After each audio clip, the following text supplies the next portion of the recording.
Anda kembali menyaksikan Business Talk, kita lanjutkan diskusi kita dan sekarang telah bergabung juga bersama kita Direktur Eksekutif Asosiasi Fintech Pendana Bersama Indonesia FPI, Pak Kusaryansa. Selamat malam, Pak.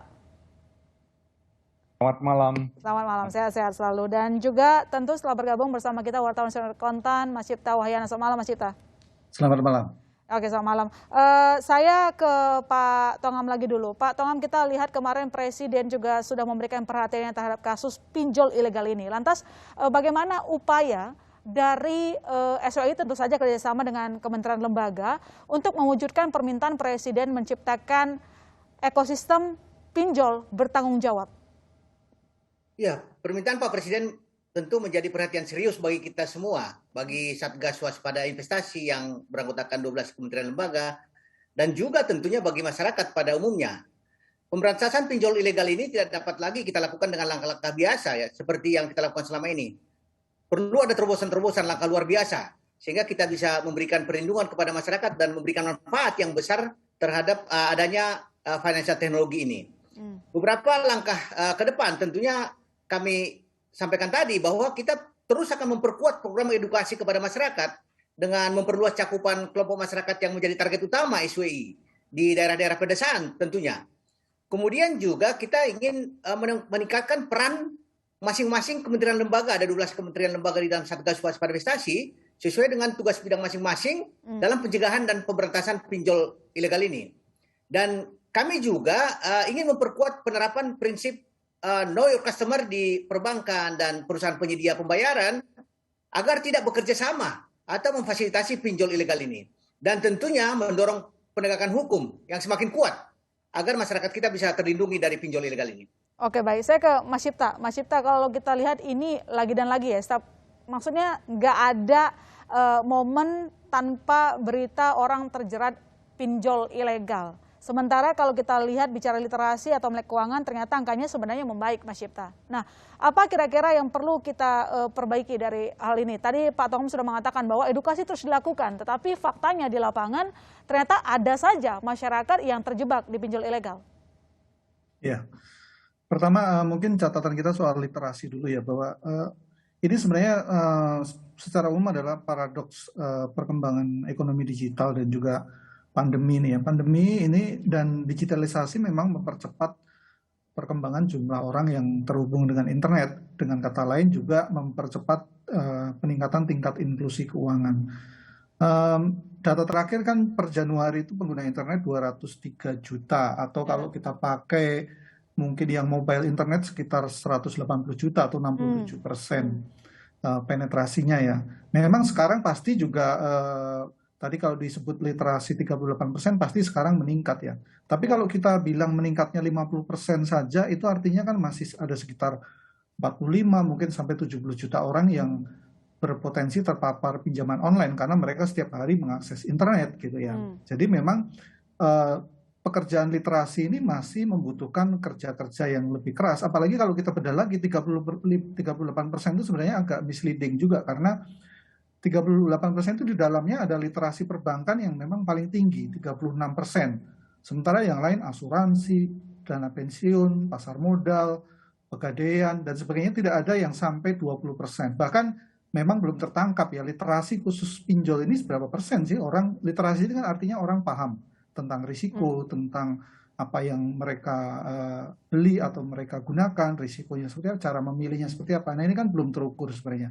Nah ini masih menjadi tanda tanya juga. Tapi kembali lagi memang tadi poin diskusi kita, satu memang literasi ya.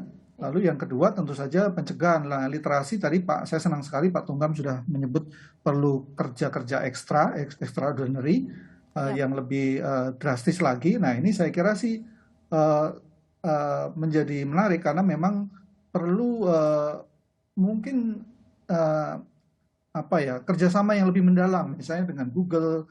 Bagaimana Google itu sebenarnya kan bisa mengontrol juga hasil pencarian itu seperti apa. Misalnya ketika orang mencari tentang pinjaman, bagaimana Google menyaring supaya yang pinjol-pinjol ilegal tidak muncul. Itu salah satunya ya. Mungkin bisa lebih dalam lagi. Lalu mungkin selain kerja-kerja yang sifatnya itu literasi yang lebih istilahnya kita bilang serangan udara ya, lewat tentu saja lewat media massa, itu mungkin perlu kerja-kerja gerilya lapangan, memanfaatkan jaringan-jaringan atau organisasi yang lebih dekat dengan masyarakat. Misalnya dengan ormas keagamaan, kita tahu ada NU, ada Muhammadiyah yang sangat luas cakupannya, yang sangat bisa kita ajak kerjasama untuk mengedukasi masyarakat.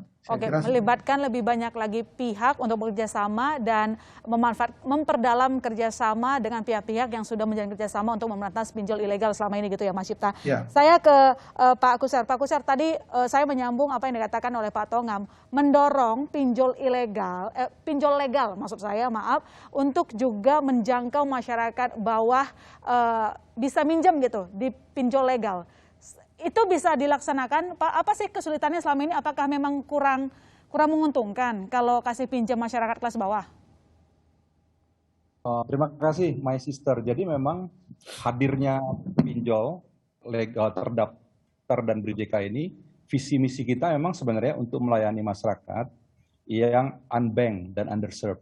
Jadi masyarakat yang memang masyarakat bawah katakanlah. Jadi emang ini visi misinya di situ. Karena masyarakat inilah yang selama ini belum bisa terlayani oleh lembaga keuangan konvensional, perbankan, multi-finance.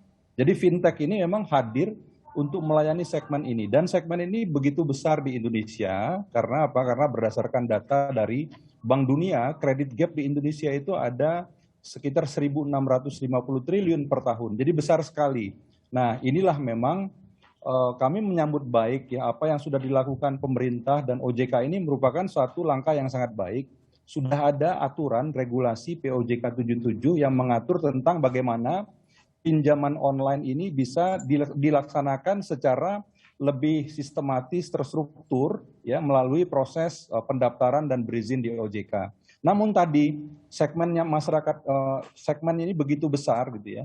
Jadi masyarakat juga banyak juga kemudian penunggang bebasnya ya, penunggang gelap dari pertumbuhan bisnis digital dan keuangan digital ini berupa hadirnya pinjol ilegal. Nah, pinjol ilegal inilah yang kemudian menjadi PR kita. Karena apa? Karena masyarakat masih sangat sulit membedakan antara mana yang legal, mana yang ilegal. Inilah PR kami dan juga kami selalu kerjasama juga dengan Pak Tonggam ya. Jadi dari satu sisi kami juga selalu menyampaikan bersurat kepada Satgas Waspada Investasi. Kami punya saluran jendela namanya saluran pengaduan konsumen khusus untuk mengadukan anggota kami. Tapi pada faktanya pengaduan yang masuk ke kami itu 45% itu mengadukan pinjol ilegal. 55% mengajukan anggota kami. Nah, yang diadukan ini, yang pinjol ilegal ini kami kirim surat ke Pak Tonggam. Pak Tonggam ini ada pinjol ilegal dan ini mohon bisa di follow up, diteruskan. Dan itulah salah satu sumber mungkin ya dari Satgas Waspada Investasi untuk melakukan take down atas platform-platform yang ilegal ini. Selain itu juga kami berharap juga pinjol ilegal ini sebenarnya ada difasilitasi juga. Kita sedang komunikasi dan kerjasama dengan Google dan juga dengan Kementerian Kominfo. Karena apa? Karena showcase-nya dari pinjol ilegal ini salah satu hanya adalah di Google Store ya, Google Play. Ya. Dan itu kita juga rajin juga, kita memberitahu juga bahwa dalam Google Play itu masih kita temukan ya cukup banyak pinjol-pinjol ilegal yang ada. Dan kami terima kasih bahwa Google itu sudah ada kebijakan 28 Juli yang lalu untuk masuk di Play Store, maka satu platform itu harus mengantongi izin dulu dari regulator setempat ya.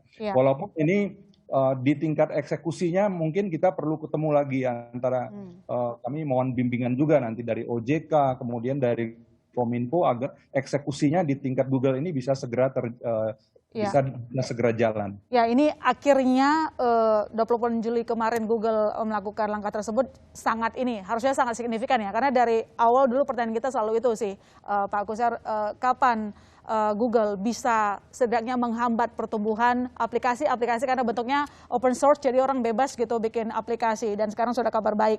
Tapi saya mau melanjutkan dulu Pak Kusar, Pak Presiden kan memberikan perhatian khusus ya soal pinjol ini. Dan mengatakan bahwa catatan yang dianggap merugikan lapisan bawah, termasuk soal bunga yang tinggi. Respon dari industri gimana?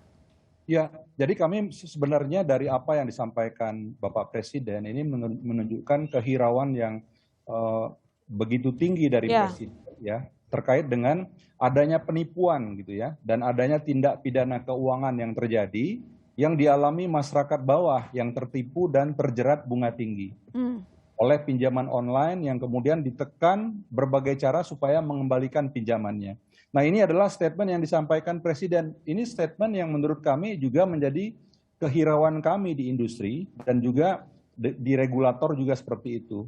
Jadi terkait dengan misalnya penipuan pada industri, pada penyelenggara fintech yang terdaftar dan berizin di OJK, perjanjian pinjam meminjam itu harus difasilitasi oleh sebuah perjanjian. Jadi tidak ada istilah penipuan itu dijanjikan kemudian apa yang dilakukan seperti tidak sesuai dengan apa yang disepakati gitu ya. Itu penipuan kan. Nah, ini juga tentu saja pada fintech terdaftar berizin OJK karena dasarnya agreement, maka semua penyelenggara itu wajib untuk menerapkan ya pokok-pokok yang ada pada perjanjian kerjasama antara pinjam meminjam antara lender dengan borrower. Kemudian tindak pidana keuangan ya, tindak pidana keuangan ini saya kira juga termasuk juga penipuan gitu ya. Nah, kemudian yang ketiga terkait dengan terjerat bunga tinggi. Nah, ini My Sister ya, anggota kami itu kami memiliki pedoman perilaku. Pedoman perilaku itu kami batasi bahwa di industri fintech ini kami sangat concern bahwa salah satu yang menjadi concern kita adalah terkait dengan upaya pelayanan konsumen dan perlindungan konsumen. Nah, pada industri kami menetapkan ada yang namanya penetapan maksimum bunga dan juga kalau melakukan peminjaman pada fintech atau pinjol terdaftar dan berizin OJK, pinjamnya 1 juta katakanlah. Maksimum tagihan itu 2 juta. Jadi nggak ada istilah seperti yang diceritakan dari korban pinjol, pinjam 5 juta dalam waktu 2-3 bulan pinjamannya menjadi sekian puluh juta. Kami dapat pastikan case seperti itu bukan oleh pinjol anggota kami. Itu kami pastikan itu adalah case pada pinjol yang ilegal karena kami membatasi. Jadi pinjaman 1 juta maksimum tagihannya 2 juta. Mau terlambat 3 bulan, 5 bulan, setahun maksimum yang boleh ditagihkan itu. Ini juga komitmen kami supaya pinjaman ini juga membawa kebaikan, bukan menjadi predator bagi peminjamnya. Itu akan komitmen dari industri. Oke, meski begitu Tandir mengatakan bahwa tetap saja ada masyarakat yang mengadukan keluhan mereka terkait dengan operasional dari pinjol legal. Jangan dijawab dulu Pak Kusar, sebentar lagi kami akan segera kembali saudara, tetap di Business Talk.